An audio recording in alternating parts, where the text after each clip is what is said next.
Hello, আসসালামু আলাইকুম। আমরা এখন পদ্মা নদীর মাওয়া পাশে। এক সময় এখানে ব্যাপক কর্মযজ্ঞ ছিল।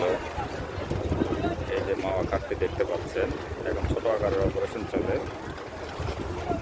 আগের মতো এত ব্যাপক কর্মযজ্ঞ আর নেই, তবে এখন টুরিস্টদের সংখ্যা বেশি এখানে। এই যে স্পিড বোটগুলো দেখতে পাচ্ছেন, আপনারা দেখতে পাচ্ছেন একটি ট্রলার নদীতে ঘুরে চলছে। এটা অ্যাকচুয়ালি মাওয়া ঘাট থেকে আপনার যাবে হচ্ছে পদ্মা নদীর 17 নম্বর পিলার ঘুরে। এই যে দূরে পদ্মা ব্রিজ দেখা যাচ্ছে, পদ্মা ব্রিজের 17 নম্বর পিলার ঘুরে আবার ব্যাক করবে। এটা মূলত হচ্ছে টুরিস্ট ট্রলার। এখানে ম্যাক্সিমাম ট্রলারগুলো দেখতে পাচ্ছেন, এই ট্রলারগুলো হচ্ছে টুরিস্ট ট্রলার।